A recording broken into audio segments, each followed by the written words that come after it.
À la une ce soir, 60% des collèges et lycées fermés aujourd'hui, une conséquence de la grande mobilisation des syndicats de la CTM et enseignants.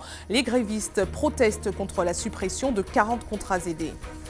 Alfred Marie-Jeanne dans le viseur de la haute autorité de la transparence de la vie publique. Elle reproche à l'ancien député de n'avoir pas déclaré l'ensemble de ses biens. Le procureur de Paris a été saisi. Un nouvel acteur pointé du doigt dans le dossier du glissement de terrain de la RN9. Le centre d'affaires Valmenière pourrait avoir une responsabilité. Les investigations se poursuivent. Enfin, un an après les meurtres de Leïla Laviolette et ses enfants, le principal suspect change de version. Alors qu'il avait avoué les crimes le lendemain des faits, il accuse une nouvelle personne non identifiée. La famille des victimes réagit. Bonsoir à tous et merci de nous rejoindre dans cette édition que vous pouvez suivre en direct sur la page Facebook d'ATV. Nous commençons tout de suite avec cette importante mobilisation qui a largement impacté les cours du secondaire aujourd'hui. 60% de collèges et lycées bloqués. Il s'agit du mouvement de grève des syndicats de la CTM rejoint par les syndicats enseignants.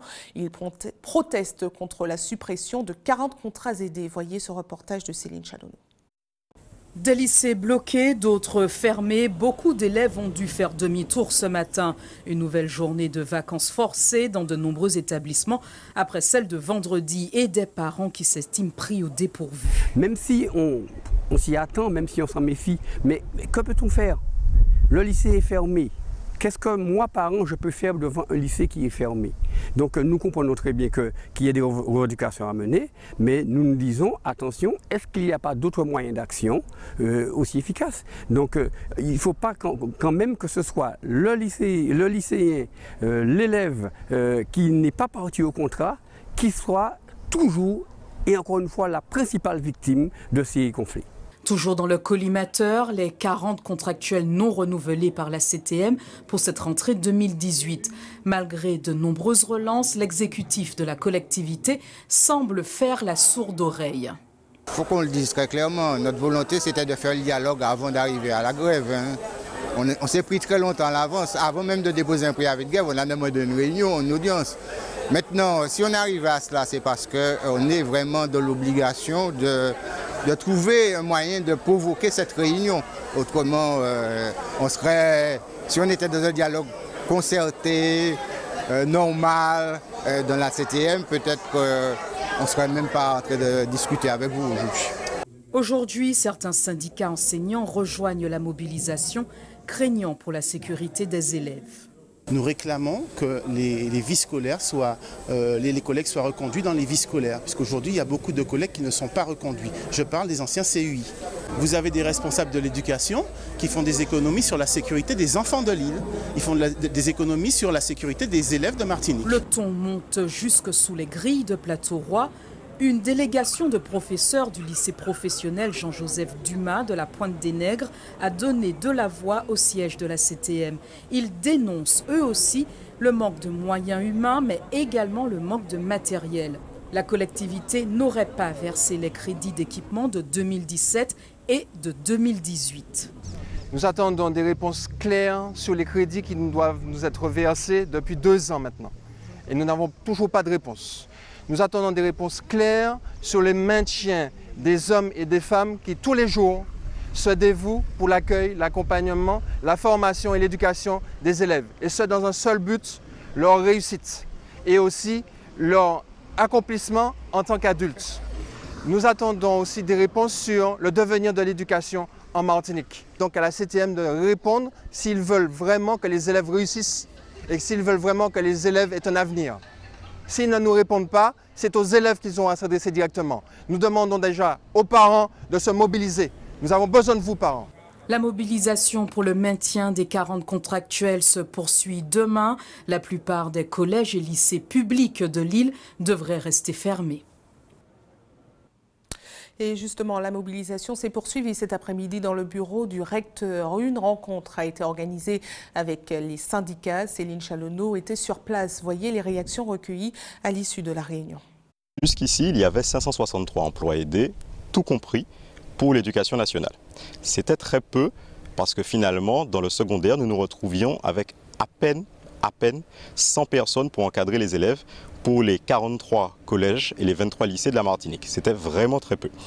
Aujourd'hui, nous avons obtenu une enveloppe qui permettra de recruter 150 personnels supplémentaires d'EPEC qui viendront donc enrichir cet encadrement, ce qui nous permettra d'arriver sensiblement au même encadrement que l'année dernière. Nous serons extrêmement attentifs à l'orientation de ces personnels en plus que M. le recteur a obtenu et nous allons échanger avec notre secteur des CPE puisqu'on a une réunion, une grande AG mercredi après-midi qui nous permettra de faire le point et d'ores et déjà je peux vous dire que les CPE ne voudront absolument retrouver les personnels qu'ils avaient pour pouvoir travailler convenablement au sein des établissements scolaires. Il y a eu quand même un effort particulier du ministère parce que ça a conduit quand même à un redéploiement par rapport à d'autres académies, donc c'est significatif et significatif parce qu'il y a des besoins tout simplement dans l'académie de la Martinique. Alors évidemment on peut toujours ne pas se contenter de ce chiffre-là, mais il faut à mon sens aussi prendre acte de l'effort du gouvernement, en tout cas du ministère de ce point de vue-là, mais ça implique aussi d'anticiper pour l'année prochaine, de prévoir comment on peut organiser le mieux possible la vie scolaire. Au chapitre politique, Alfred Marie-Jeanne pourrait à nouveau se retrouver devant la justice. Le président de la CTM est dans le viseur de la haute autorité de la transparence de la vie publique. Elle reproche à l'ancien député du centre de n'avoir pas déclaré l'ensemble de ses revenus et de son patrimoine lors de sa déclaration de fin de mandat. Pour rappel, l'entité accusatrice avait été créée en 2013 suite à l'affaire de fraude fiscale de Jérôme Cahuzac. Voyez les précisions d'Éric Dupuis. Eh bien, tout est maintenant dans les mains de François Molins, le procureur de Paris qui a été saisi ce lundi par la Haute Autorité pour la transparence de la vie publique. Alors, qu'est-ce qu'il peut faire? Eh bien, c'est soit classer l'affaire sans suite, soit nommer un juge d'instruction chargé d'enquêter, soit directement présenter en correctionnel Alfred Marie-Jeanne. Dans tous les cas, une enquête préliminaire devrait être ouverte dans les heures ou les jours qui viennent. Qu'est-ce que reproche exactement la Haute Autorité à l'actuel président de la CTM? Eh bien, c'est de ne pas avoir déclaré l'ensemble de son patrimoine et de ses revenus à la fin de son mandat de député. C'était il y a bientôt 2 ans, fin 2016. Cette Haute Autorité, vous le savez, elle a été créée à la suite de l'affaire Cahuzac. Et depuis 2014, eh bien, c'est une vingtaine d'affaires similaires qui ont été présentées devant la justice. On peut citer l'ancien député des Yvelines, David Douillet, ou encore l'ancien député réunionnais Thierry Robert, qui a d'ailleurs été démis de ses fonctions de député il y a début juillet, il y a quelques mois, et qui purge actuellement une peine d'inéligibilité. Qu'est-ce qu'il peut se passer pour Alfred Marie-Jeanne? Eh bien, on l'a dit, il peut y avoir de la correctionnelle, donc de la prison. Sinon, plus probable, une peine d'inéligibilité et une forte amende. Son avocat parisien, contacté dans l'après-midi, s'est dit surpris par la saisie du procureur de Paris. On ne connaît pas les montants incriminés. Un petit indice quand même, la Haute Autorité n'a pas saisi le parquet financier. C'est pour des sommes assez importantes, plusieurs centaines de milliers d'euros. Elle n'a saisi que le procureur qui a donc maintenant toute latitude pour ausculter le patrimoine et les revenus d'Alfred Marie-Jeanne et de poursuivre ou non en justice le président de la collectivité territoriale de Martinique. Les investigations du dossier du glissement de terrain de la RN9 se poursuivent. Un nouvel acteur serait pointé du doigt. Une importante fuite d'eau dépendant du centre d'affaires Valmenière pourrait en être à l'origine. Voyez ces explications de Régine Germani et José Le Chertier. C'est ce compteur qui serait à l'origine de l'importante fuite observée sous la RN9. Après la CTM et Odyssey, le centre d'affaires de la Valmenière est maintenant pointé du doigt. Mandaté par le syndicat de copropriété de l'immeuble, ce technicien privé mène ses propres recherches afin de déterminer la source exacte de la fuite. Trouver principalement où le volume d'eau disparaît. Parce qu'il y a un volume d'eau qui est constaté, excessif, par rapport au volume d'eau théorique qui devrait être consommé. Le but est de faire une reconnaissance globale du réseau, comprendre son fonctionnement, savoir quelle partie alimente quel bâtiment, pour avoir un aperçu et savoir vraiment avoir un fonctionnement correct du réseau. Une fois qu'on connaît mieux le réseau, on peut pousser l'investigation à savoir rechercher, isoler certaines parties du réseau, en manipulant des vannes, en ouvrant ou en fermant des vannes, pour sectoriser l'établissement et dégrossir et pouvoir pousser l'investigation dans chaque bâtiment. Le syndic, pour sa part, communique peu sur la situation, même si un cabinet d'expertise a également été sollicité. Aujourd'hui, on n'a aucune certitude. Des investigations sont menées, des fouilles sont menées pour savoir d'où vient cette eau. Donc il y a plusieurs hypothèses, puisqu'il y a des travaux qui ont été faits. Quelle hypothèse? L'hypothèse, ça peut être la fuite sur un réseau, évidemment, parce qu'il s'agit d'eau potable. Donc, mais là-dessus, on n'a strictement aucune certitude. Tant que les investigations n'ont pas été faites et menées jusqu'à terme, on ne peut pas préjuger de la responsabilité de l'un ou de l'autre. Nous avons diligenté un pompier qui mène des investigations, qui fait des recherches. Donc pour l'instant, voilà. Tant qu'on n'a pas fini les investigations, donc on ne pourra rien vous dire. Nous avons été sollicités par la société Odyssey qui nous a demandé de faire des investigations sur notre canalisation et c'est ce que nous sommes en train de faire. Nous menons des investigations pour l'instant. Voilà. Pour Odyssey, les résultats de cette expertise permettront de mieux définir les éventuelles responsabilités. Et c'est le contour qui manque, la limite de la responsabilité entre la partie privative et la partie qui relève du domaine public. Donc, lors des investigations qu'Odyssey a menées dans le secteur, nous avons effectivement constaté une surconsommation d'un immeuble du secteur et nous avons tout de suite donc informé le propriétaire qui en ce moment mène des investigations avec un prestataire afin de localiser effectivement une fuite que l'on suspecte. Mais pour certains observateurs, cette fuite n'est que la partie visible de la SBA. C'est toute la zone qui serait structurellement exposée au glissement de sol. On l'avait surnommé Monde à l'eau. Il y avait toujours beaucoup d'eau dans ce secteur. Et quand on a fermé pour faire l'autoroute, on a fermé la rivière Roche. Ici, là, juste à côté de vous, la mangrove se trouvait là. On a rempli d'ordures. C'est devenu une grosse décharge, dont la décharge, la trompeuse. Lorsqu'il était question de faire ce projet-là, pas l'actuel projet, le tout premier projet à des 40, le département, nous leur avons dit de faire très attention, il y a beaucoup d'eau ici. Donc il y aurait eu des glissements de terrain. Donc il fallait caler en faisant un parking souterrain, une masse de béton, de manière à permettre la filtration de l'eau et de bloquer ce qui se passe aujourd'hui. Il faut que les élus apprennent une chose, ils n'ont pas le monopole du savoir. Il y a d'autres personnes qui peuvent leur dire ce qu'il faut faire, qui s'écoutent et surtout qui payent. En effet, l'addition s'annonce salée pour remettre la RN9 en état de circulation. Reste à savoir qui devra payer la note. Et notez qu'en raison d'une casse sur le réseau d'eau potable de la zone, Odyssey informe ses abonnés que la distribution sera interrompue demain de 8h à 15h à Fort-de-France dans les quartiers Morne-Morisseau, Zac, Châteauboeuf, Hôtel Valmenière, Châteauboeuf, Avenue des Araouacs, Cité Dillon, Haut-de-Dillon et Étang Abricots. C'est une affaire qui avait bouleversé l'opinion publique l'année dernière et qui est toujours aussi douloureuse pour la famille des victimes. Le 18 septembre dernier, Leïla Laviolette et ses 2 enfants étaient tués à l'arme blanche à leur domicile. Le compagnon de la mère, le principal suspect de l'affaire, avait avoué dès le lendemain être l'auteur du crime. Placé en détention provisoire, l'homme de 33 ans, originaire de Sainte-Lucie, a depuis changé de version. Selon lui, un autre individu dont il ne peut citer le nom serait l'auteur des faits, une version que les proches des victimes mettent en doute. Voyez les témoignages recueillis par Loïc Régis. Il avait dit que c'était lui, il avait reconnu, il avait donné tous les détails, on avait eu les détails de marabout, de ci, de ça.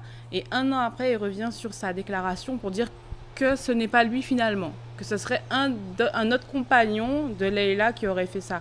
Mais personne de la famille, en tout cas pas nous, ne croyons à cette version-là. Il n'aurait pas fait 1 an de prison comme ça, gratuitement pour quelqu'un d'autre en fait, pour revenir sur... Non, je pense qu'il a peur. J'ai hâte de voir que ce procès commence, parce que nous avons vraiment envie de savoir les choses, parce qu'on nous l'a arraché, elle et les enfants, et que c'est pas facile pour la famille. Nous y pensons tout le temps. Voilà, bientôt 1 an qu'elle est partie avec ses enfants, donc on a vraiment envie que ça se fasse, que le procès commence, afin qu'on puisse au moins essayer de voir, de faire le deuil. Enfin, on fera jamais le deuil, mais au moins on va savoir qui sont les coupables. Un camion fou sur la rocade. La vidéo a largement circulé sur les réseaux sociaux ces derniers jours. Comment expliquer un tel comportement? Selon les automobilistes, cette vidéo ne serait pas du tout une surprise. Les chauffeurs poids lourds auraient très régulièrement des comportements dangereux sur la route. Pour les professionnels, il s'agirait surtout du résultat des pressions exercées pour faire un nombre de rotations dans la journée et faire du chiffre. Voyez ce reportage de José Le Chartier et Régine Germani.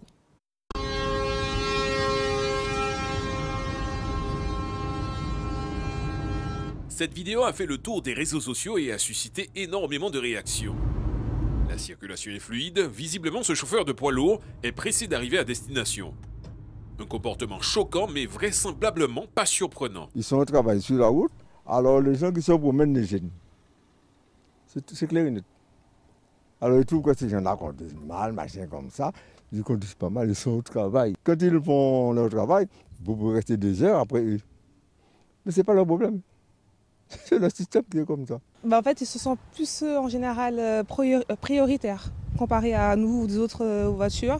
Et en fait, ils nous forcent à dégager le chemin pour qu'ils puissent, eux, s'insérer. En fait. Je pense qu'il doit y avoir une pression salariale et sociale et patron, donc ils n'ont pas forcément après le choix aussi. Même si les professionnels de transport tiennent à leur outil de travail, difficile parfois de composer avec les exigences de productivité. J'ai des amis, j'ai des collègues qui sont transporteurs, qui ont acheté leur camion et je peux vous assurer qu'ils font attention à ne pas faire n'importe quoi avec leur camion parce qu'un camion, ça coûte très cher.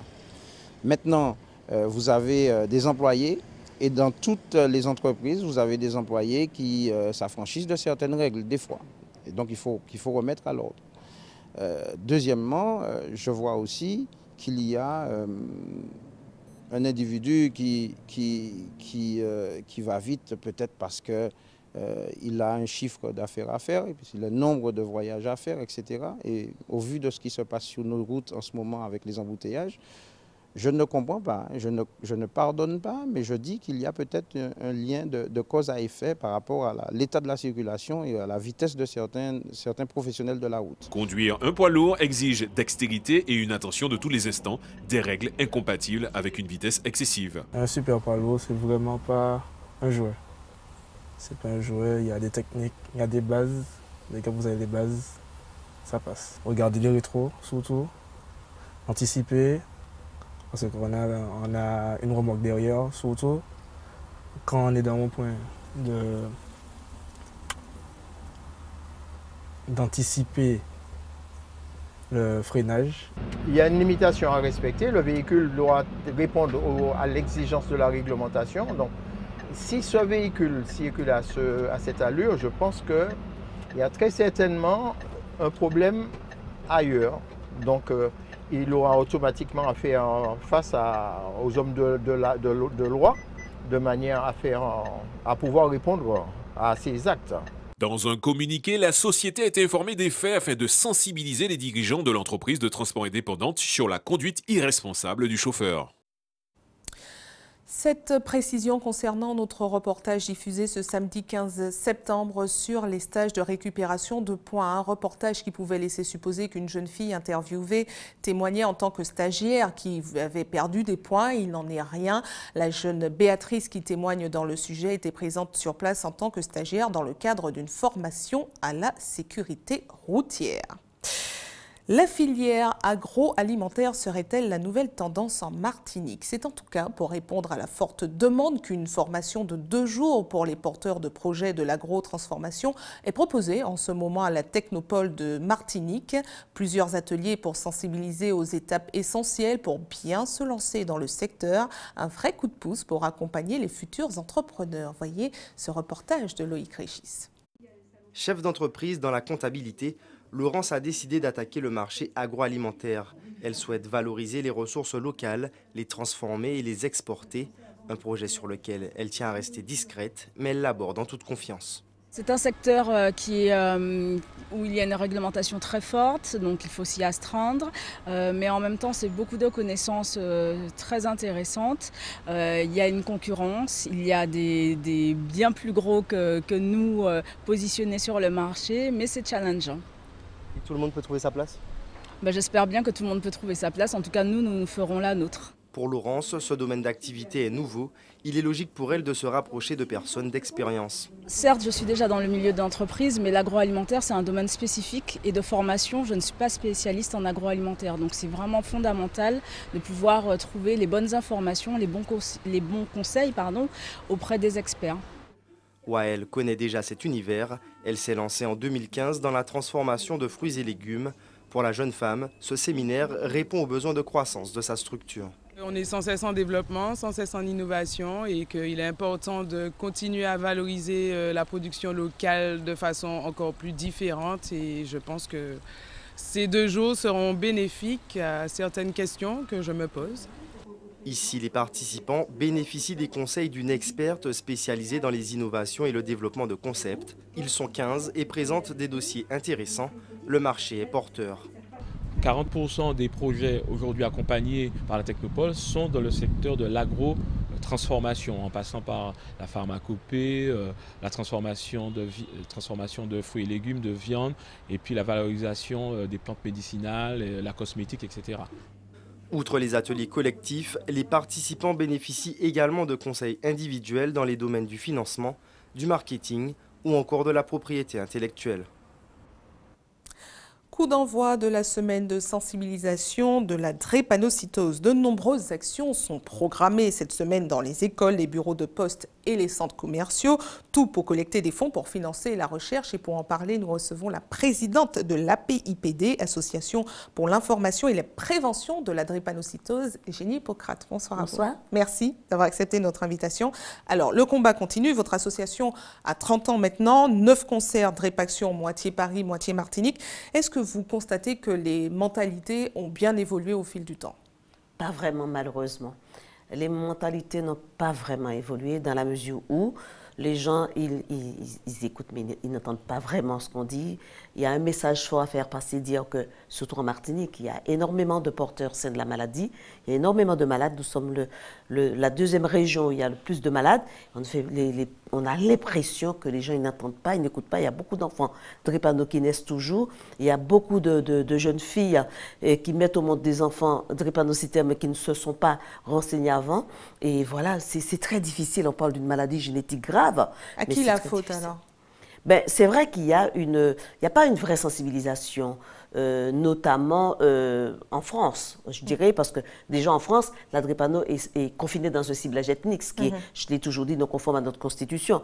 Martinique, il faudrait justement faire beaucoup plus de ramdam, il faudrait qu'on sensibilise beaucoup plus les écoles, ce qu'on fait dans une semaine là, de sensibilisation, on aurait pu le faire pendant toute l'année, mais on ne met pas à la disposition, je dirais, du public, des outils, par exemple, des spots publicitaires à l'instar du tabagisme, du sida, des choses comme ça. Il manque ça. Alors donc, c'est pas la faute de ces jeunes filles, puisque évidemment, on en parle pendant une fois dans l'année, et puis c'est terminé.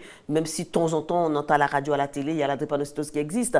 Mais les gens, ils n'ont pas encore compris que c'est une maladie grave, une maladie génétique. Alors quand on parle de génétique, ça fait aussi peur, hein, parce que ça veut dire qu'on casse la chaîne de bonne santé de toute une famille. Mais c'est une maladie grave qui nécessite énormément de soins, où il y a énormément de dépenses d'énergie aussi pour les parents, et puis où il faut une vigilance incroyable, parce que la maladie tue toujours. Ce qu'on ne veut pas dire, la maladie drépanocytose tue et tue beaucoup de Martiniquais, beaucoup de Guadeloupéens, beaucoup d'ultramarins en France, beaucoup d'Africains. C'est une maladie galopante, elle n'arrête pas, elle continue et malheureusement, elle va encore frapper beaucoup d'êtres humains. Mais on ne peut pas lutter contre cette maladie. Bien évidemment qu'on peut lutter contre. Une bonne sensibilisation passe par une bonne information. On ne veut pas. Le but, ce n'est pas de réduire le nombre de malades drépanocytaires, c'est de dire aux gens ça existe. Donc, quand on sait qu'un enfant dépisté est malade, parce que je parle de dépistage ciblé, c'est quand même grave. Hein? Donc, ça veut dire on est français de souche d'origine, on n'est pas dépisté. D'accord? Alors que la drépano touche tout le monde. Et pour l'information, il y a 5 bébés blancs qui sont passés dans les mailles du filet. Donc, quand le parent sait qu'il met au monde un enfant malade, il sait qu'il a des risques de mettre au monde un enfant malade, on fait l'électrophorèse de l'hémoglobine à la naissance, eh bien, il y aura une vigilance, il y aura une sensibilisation, enfin même pas une sensibilisation, ses parents sauront à quoi ils ont affaire. Évidemment, les médecins vont mettre en place des outils, notamment une antibiothérapie très précoce, pour que ces enfants ne meurent pas d'infection, par exemple, qui est la première cause de mortalité. Donc, il y a énormément de choses à faire pour sensibiliser le public, mais malheureusement, ce n'est pas fait. Alors, il y a de plus en plus de partenaires qui vous accompagnent dans votre combat. Il y a des marques de chez nous, il y a des stations-service, les bureaux de poste, on l'a dit, qui mettent à disposition des urnes pour que tout le monde puisse participer en collectant des fonds pour la recherche. Est-ce que ça a été difficile de convaincre les partenaires? Pas vraiment. Nous avons une très bonne équipe sur le terrain, mais c'est vrai, il y a des gens qui sont toujours balbutiants. Mais ce que je veux dire, ce qu'on ramasse dans les urnes, c'est pas grand-chose. Je vais vous donner un exemple. Pour par exemple, faire bénéficier d'une thérapie génie à un malade, il faut compter 5 millions d'euros. 5 millions d'euros, ce n'est pas 50 euros, 5 millions d'euros. Donc, il faut tous les jours avoir des urnes, solliciter les partenaires. Et malheureusement, les partenaires sont tellement sollicités qu'il n'y a pas grand-chose. Moi, on met des fois des urnes dans des bureaux de poste et quand on les ramasse, il y a 0 centime d'euros dedans. Ou sinon, des gens ils mettent une feuille vraiment pour faire croire qu'ils ont mis de l'argent. Ce sont des choses comme ça. C'est très difficile de récolter de l'argent aujourd'hui. Et pour la première fois, la CTM s'associe à votre combat. Vous prévoyez une table ronde ouverte au public ce mercredi, 18h30, à la salle Camille Darcière, au siège de Plateau-Roi. De quoi il sera question? Je rectifie, ce n'est pas la première fois. C'est la première fois qu'ils sont vraiment dans cette semaine de sensibilisation avec nous. Mais la CTM nous a toujours aidés, je dirais financièrement, même si ce n'est pas énormément, mais ils nous ont toujours aidés. Donc cette table ronde, ça s'appelle DREP Emploi. Donc, c'est la drépanocytose et l'emploi. Ça, c'est hyper difficile. On l'a fait à Paris. Malheureusement, les personnes drépanocytaires qui sont en recherche d'emploi ne trouvent pas d'emploi ou ne veulent pas l'en chercher parce qu'ils se sentent diminués. Donc, c'est très difficile. Donc, aujourd'hui, autour de cette table, il va y avoir des spécialistes. Donc, le MEDEF, la MDPH, le Cap Emploi, enfin, un peu tout le monde pour pouvoir écouter, d'accord? Et sinon, je dirais répondre à des questions, parce qu'il y aura évidemment des malades en recherche d'emploi dans la salle. Ouverte au grand public. C'est ouvert au grand public et c'est à 18h ce mercredi. Et puis, comme chaque année, pour conclure la semaine de sensibilisation, il y aura le fameux grand concert de Drépaction. Il y aura le concert. Mais je veux dire une chose importante quand même. Dédé Saint-Prix est le parrain cette année de Drépaction. Donc, vendredi après-midi, on ira visiter des malades. Et pour moi, c'est hyper important parce que les malades, ils se sentent délaissés, ils se sentent seuls. Et pour eux, ils sont considérés comme des parias. Donc, quand on vient les voir, on ramène une petite enveloppe, ne serait-ce que pour acheter quelques yarous, parce qu'il y a des malades en Martinique qui n'ont même pas de quoi manger. Hein, voyez? Donc, parce que même si on est remboursé à 100%. Mais il y a des choses à côté. Hein. On ne vous paye pas le beefsteak qu'il faut manger tous les jours ou les pommes. Donc, c'est hyper difficile. Et puis, ce grand concert, ma foi, il y aura des artistes qui viennent bénévolement. Je le redis, les artistes sont là bénévolement. Ils vont chanter. Ils vont donner de la voix pour ceux qui n'ont pas de voix. En l'occurrence, les malades drépanoïdes, ils sont tellement affaiblis qu'ils n'ont pas de voix. Donc, ils seront là avec nous. Mais ce sera quand même un moment festif. Alors, il faudrait venir avec le cœur et puis venir remplir la salle. Parce que malheureusement, ça aussi, c'est difficile. On parle de l'urne, mais on ne parle pas des billets qu'il faut vendre. On ne parle pas des billets qu'il faut acheter. Parce que si ces personnes n'achètent pas un billet pour venir, eh bien, ma foi, on sera perdant. On ne pourra pas aider la recherche et surtout aider pour acheter des pompes à morphine pour les adultes à l'hôpital du Lamentin. Parce qu'il n'y a pas de pompe à morphine, alors que ces malades sont tellement douloureux. Je vous donne un exemple. Quand on dit à un malade, tu as mal à combien sur une échelle de 10? Je vous dis 10 millions sur 10. Donc, il n'y a même pas d'échelle. Tellement c'est dur. Donc, il faut acheter ces pompes à morphine. Il faut financer la recherche. Il faut financer des DU pour les médecins qui veulent se spécialiser sur la drépanocytose et vraiment aider les familles. Donc, il nous faut de l'argent. Et je ne viens pas quémander comme ça pour dire, ah oui, on m'entend toujours demander de l'argent. Non, c'est vraiment une nécessité et ces malades ont vraiment besoin de nous parce que vivre avec un malade drépanocytaire, je sais ce que c'est. Merci à vous, d'avoir répondu à nos questions. Et puis on rappelle que pour aider, vous l'avez expliqué, il y aura des urnes dans les bureaux de poste, dans les centres commerciaux. APIPD.fr, hein, parce qu'on peut faire des dons en ligne. Sans oublier le grand concert Drépaction. Merci à vous d'avoir répondu à nos questions. Information pratique avant de refermer cette édition à l'attention de ceux qui souhaitent faire un don de sang demain. Notez qu'une collecte sera organisée de 9h à 14h sur le parking du centre commercial Génipa du COS. Et puis, comme chaque jour ouvré, une équipe sera également à votre disposition de 9h à 16h à la Maison du Don, derrière le CHU Pierre Zobda-Kittmann au quartier La Ménard à Fort-de-France. Et c'est la fin de cette édition. Avant de vous quitter, je vous rappelle les principaux titres développés ce soir. 60% des collègues collèges et lycées fermés aujourd'hui, une conséquence de la grande mobilisation des syndicats de la CTM et enseignants. Les grévistes protestent contre la suppression de 40 contrats aidés. Alfred Marie-Jeanne dans le viseur de la Haute Autorité de la Transparence de la Vie Publique. Elle reproche à l'ancien député de n'avoir pas déclaré l'ensemble de ses biens. Le procureur de Paris a été saisi. Un nouvel acteur pointé du doigt dans le dossier du glissement de terrain de la RN9. Le centre d'affaires Valmenière pourrait avoir une responsabilité. Les investigations se poursuivent. Un an après les meurtres de Leïla Laviolette et ses enfants, le principal suspect change de version. Alors qu'il avait avoué des crimes le lendemain des faits, il accuse une nouvelle personne non identifiée. La famille des victimes a réagi. Restez sur ATV, la suite de vos programmes. Retrouvez tout de suite l'actualité nationale et internationale avec nos confrères de BFM TV, suivi à 20h du magazine Capital avec le titre « Valse des étiquettes, pourquoi les prix sont-ils devenus fous ?» Passez une excellente soirée avec nos programmes. Je vous retrouve avec plaisir demain soir dès 18h50 pour les titres. Bonne soirée et à demain.